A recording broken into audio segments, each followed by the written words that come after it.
Hey everyone. So today let's dive into something that can be um, a little bit tough to talk about. Yeah. Thinking about what happens when things in your marriage are maybe going really south, Mm-hmm. and you're starting to think, should I talk to a divorce lawyer? Right. Like, is that something I should be thinking about? And we've gotten a lot of questions from you guys about this. Yeah. And thankfully, we have an amazing source for this deep dive, family law attorney, Anna Garduno.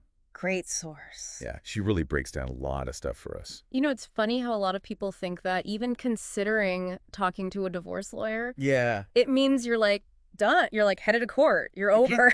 Right. It's like the same thing as signing the papers. Yeah, exactly. Just by calling them up. But Anna really clears that up. Yeah. She compares it to going to the doctor for a checkup. Okay. You're not going to the doctor and expecting open heart surgery, are you? Right. You're just to get information, make sure you're healthy. Get your questions answered talking to a lawyer is the same thing. Makes a lot of sense. Yeah, just getting informed. Yeah. So, okay, that makes sense. But when is it important? Right. Like, when should you actually get legal advice, even if you're not sure if divorce is on the table? Well, Anna highlighted some scenarios where it's really crucial to loop a lawyer in and do it sooner rather than later. Okay. Like, for instance, let's say things have really escalated beyond just arguments and you're seeing some serious red flags. Yeah. Like maybe there is a suspicion of hidden assets or you're noticing some shady stuff with the finances that you can't explain. Oh, that's interesting. Yeah. Or what about when, like, one person's talking about moving out? Yes. Or there's disagreements about, like, changing the kids' schedules. Yeah. Huge. That seems like something. Big decisions with huge potential legal consequences. Okay. And then, of course, sometimes it's even more serious than that. Yeah. If there's any sign of domestic violence at all, Yeah. getting legal counsel should really be the top priority. Your safety is paramount. Wow, it's like every decision you make is connected to another decision. Yeah. You pull on one thing, Yeah. and then it can impact everything. Like a domino effect. Yeah.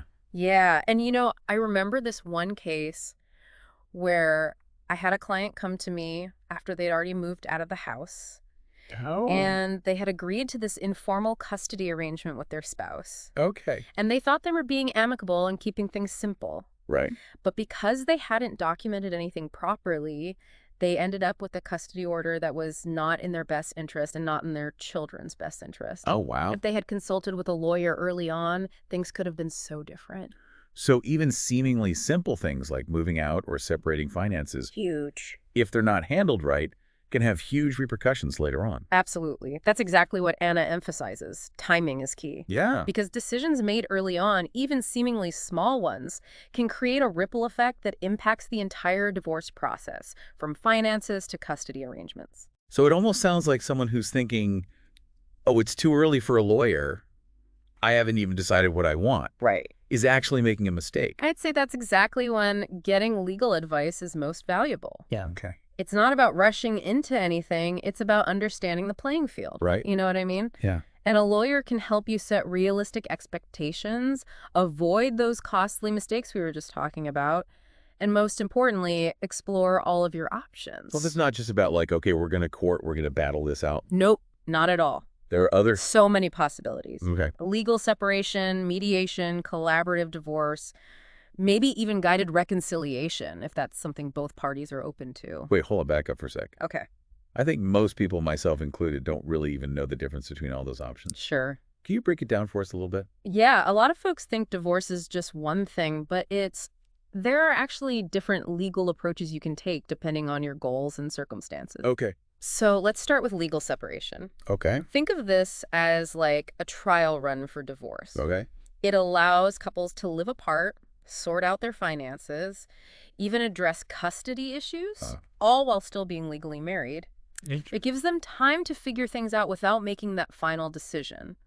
So it's kind of like hitting pause on the marriage to see if things can be worked out. Yes. Yeah. And with that added benefit of legal protection and clarity on things like finances and the kids, Okay. then there's mediation. Okay. This is becoming more and more popular because it's often less adversarial than going through a full-blown court battle. Right. So a neutral third party, the mediator, helps the couple communicate, Okay. and reach agreements on things like property division, spousal support, parenting plans. So it's more about like finding common ground and working together, Yes. even if things haven't been so great between them. Right. Mediation can be a really good option for couples who are committed to ending their marriage amicably, especially if they have children. Make that. Now, collaborative divorce is another approach that focuses on cooperation. Okay.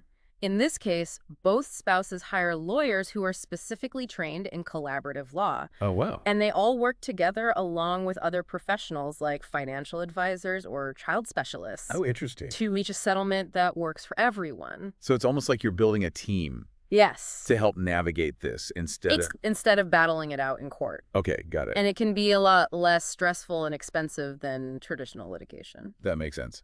Then, of course, there's the option of guided reconciliation. Okay. This is for couples who are truly committed to trying to save their marriage. Okay. So they work with a therapist or counselor who specializes in couples therapy and helps them address the issues that led to the marital breakdown. So it's like taking a step back Mm-hmm.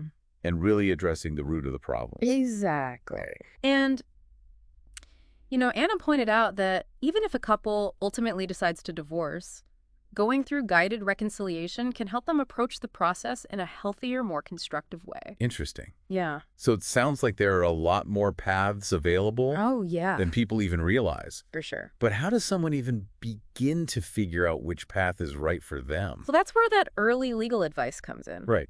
A good lawyer will help you assess your situation, understand your options, and guide you toward the approach that aligns with your goals and your circumstances. Okay. They help you see the bigger picture beyond just the immediate crisis. So it's not about having all the answers right away. Right. It's about getting the tools and information you need to make those tough decisions later on. Exactly. I feel like even just knowing that there are options you don't have to have it all figured out before you even talk to somebody Right. is a huge weight lifted off your shoulders. It is. It's about taking back some of that control, right? Yeah. And Anna really emphasized that early legal guidance can give you a sense of direction and help you feel more empowered even in the midst of all of this uncertainty. When speaking of guidance, she mentioned that a lawyer can provide immediate value in 3 key areas. Yes. Let's dive into those because I think that's where things get really practical for our listener. Absolutely. The first area is financial preparation. Okay. And this is about so much more than just dividing up assets.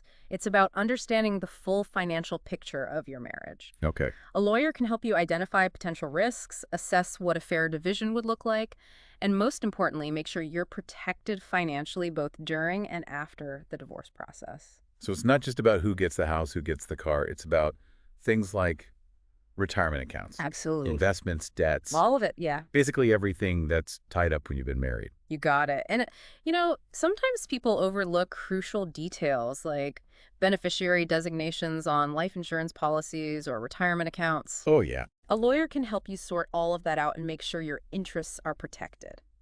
It's easy to forget about those things when you're in the middle of such an emotional Exactly. situation. That's why having a lawyer's guidance is so valuable. They can help you see the things you might miss and ensure that everything is handled properly. Okay, so financial preparation is key.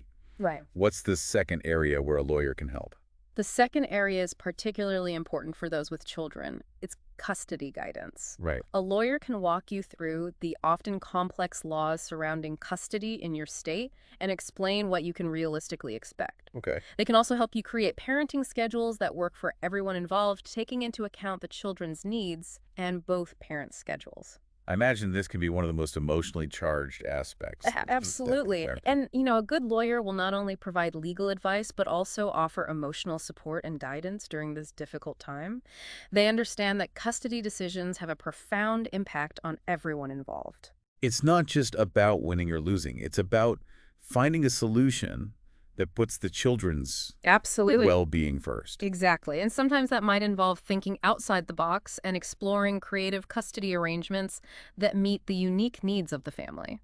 So it's not just about drawing lines in the sand. It's about finding a way for both parents to stay involved in their children's lives in a healthy and positive way. Right. Yeah. And, it's not uncommon for emotions to run high during custody discussions. A lawyer can act as a mediator, helping parents communicate effectively and focus on what's best for the children. Okay, so we've covered financial preparation and custody guidance. What's the third area where a lawyer can provide immediate value? The third area is strategic planning. Okay. And this is where a lawyer can really help you get ahead of the game, so to speak. Good. They can help you document everything and anticipate potential challenges and basically prepare for whatever comes next in the divorce process. So it's like building a roadmap. Yeah, Even if you're not sure where the final destination will be. that's a great analogy. And it's important to remember that every divorce is unique. A lawyer can help you tailor your strategy to your specific situation and goals. So it's not a one-size-fits-all approach. Not at all. It's about creating a plan that works for you and your family. Exactly. And, sometimes strategic planning might involve things like gathering evidence if there are concerns about infidelity or financial misconduct. Oh, wow. Or it might involve exploring options like postnuptial agreements if the couple is considering reconciliation. I hadn't thought about that. So even if you're not heading straight for divorce, a lawyer can help you explore other Absolutely. legal tools that might be beneficial. Absolutely. And that's why Anna stresses the importance of that initial consultation. It's a chance to lay all your cards on the table, ask all your questions, and get a clearer understanding of what your options are. Speaking of that first consultation, what advice does she give for someone who's getting ready to meet with a lawyer for the first time? What should they bring? What should they be prepared to talk about? Great question. Anna says it's helpful to come prepared with basic information about your income and your spouse's income, as well as details about your living arrangements. Okay. She also recommends thinking about your goals. What are your hopes regarding things like real estate retirement accounts? And if you have children, a parenting plan. Okay. It's important to be realistic about what you want to achieve and to have specific questions written down. So don't just show up and hope the lawyer will magically solve all your problems. Right. It's about being proactive Yes. and coming prepared to have a productive conversation. Remember, this consultation is about you. It's your chance to gather information, get clarity, and start making informed decisions about your future.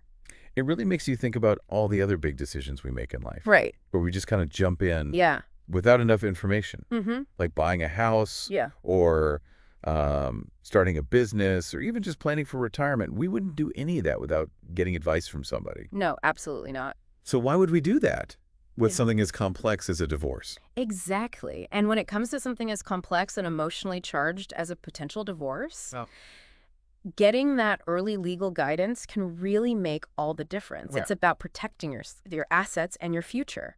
and she made this point that really stuck with me. Yeah. She said knowledge is power, Yes. especially when you're feeling lost and unsure of what steps to take next. Absolutely. So powerful. It is. And it reminds me of something we've talked about before, the importance of asking the right questions. Right. A good lawyer won't just give you answers. They'll help you frame the questions that will lead you to the best possible outcome for your unique situation. Okay, so to recap for our listener who might still be wrestling with this question, is it too soon to talk to a divorce lawyer? Right. It sounds like the answer, based on everything we've learned from Anna, is a resounding no. It seems that way, right? Mm. Timing is everything in these situations, and getting informed early on can truly empower you to make the best choices for yourself and your family. She actually compared it to preventative care for your legal well-being. Oh, I like that. Just like you wouldn't wait until you're seriously ill to see a doctor, you shouldn't wait until you're in a full-blown legal crisis to seek legal advice. That's such a good analogy. It takes the fear and the stigma out of it and makes it about taking proactive steps to protect yourself. So to wrap things up, let's leave our listener with a little homework. Okay. Something to ponder based on everything we've discussed today. All right. What's one specific question you would ask a divorce lawyer right now to help you gain more clarity about your situation? It could be about finances, custody, your legal options, or even just the emotional aspects of going through a divorce, whatever it is. Write that question down. Don't be afraid to seek out the answers you deserve. Remember, you've got this.